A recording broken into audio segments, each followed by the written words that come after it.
Poitiers, oui.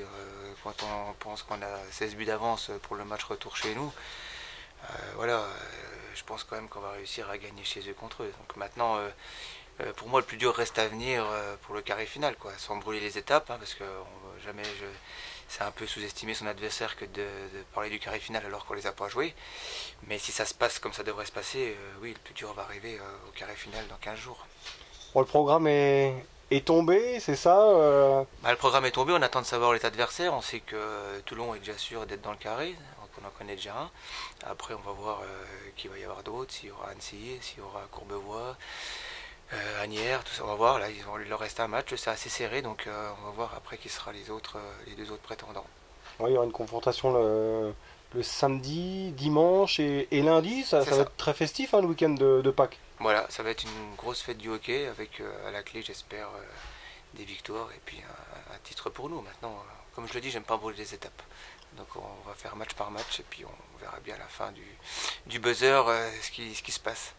Est-ce que ça a été un soulagement de savoir que c'était à Épinal? Oui, tout à fait, tout à fait. Notre public, c'est notre force aussi. Ils nous soutiennent depuis le début de la saison, ils nous ont pas laissé tomber. Que ce soit les bénévoles du club, c'est pareil, c'est des parents de joueurs du hockey mineur. L'équipe dirigeante avec Gauthier qui font un travail dans l'ombre énorme. Je pense que c'était vraiment mérité de récupérer le carré final et on a prouvé qu'on était capable d'accueillir des événements comme ça, entre autres avec l'équipe de France cette année. La Fédé a bien vu que dossier contre dossier, on avait quand même un truc qui tenait la route. Maintenant, nous, c'était les dates qui convenaient pas, donc voilà, le fait qu'ils aient quand même accordé. Bon, après, nous, on s'est quand même positionné, on l'organisait, même si on n'est pas dedans. Donc c'est aussi, ça a pesé dans la balance, quoi.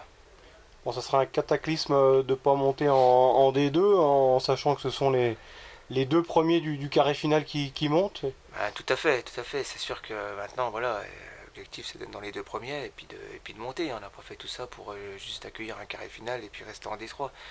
La motivation est là, les joueurs sont prêts pour cet événement.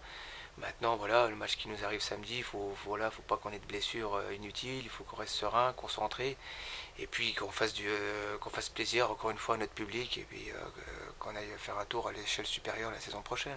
Il faut le gérer ce match, il faut faire tourner davantage d'effectifs. Comment tu vois les choses? Moi, pour moi, c'est un match comme un autre. On va le jouer normalement. Après, il y a des joueurs qui ont des petits bobos. On va voir si on leur donne beaucoup de temps de jeu ou pas. Il faut garder du rythme aussi. Donc, les joueurs, on va pas non plus mettre des joueurs au repos. Ça fait 15 jours sur un match. Après, c'est pas bon non plus.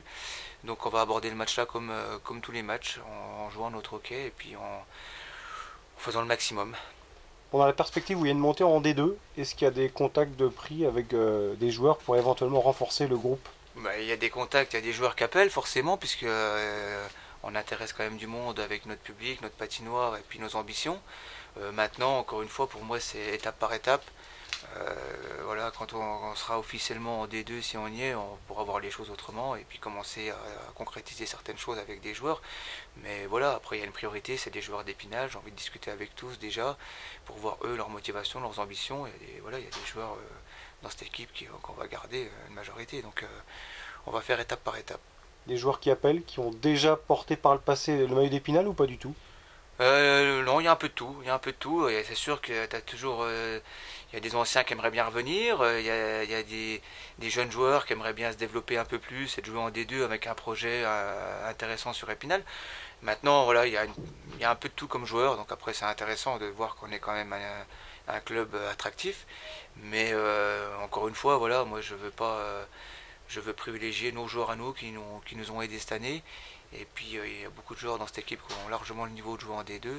Donc on va faire voilà, étape par étape et puis forcément on se renforcera au besoin avec les finances qu'on a. On a toujours ça aussi, une épée de Damoclès.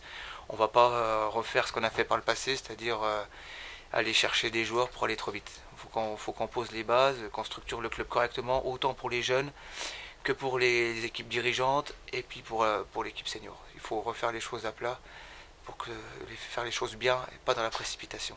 Il y a Mathieu Leblond qui a pris sa retraite sportive. Bah là on peut en parler, Mathieu Leblond il a toujours été en contact avec Épinal, il n'a jamais fermé la porte, il était toujours prêt à revenir. Maintenant moi j'ai discuté avec lui avant qu'il prenne sa retraite, il m'avait dit il se plaisait bien à Annecy, il avait décroché un boulot là-bas, il est pharmacien. Je pense que voilà, il a tourné la page au niveau du hockey et voilà, il s'oriente vers sa vie professionnelle où il a un avenir je pense assez sympathique. Et puis voilà, mais c'est un gars qui était prêt à revenir aussi à Épinal, qui a aimé cette ville, qui a aimé le public, qui s'est fait des amis, sa femme est d'ici.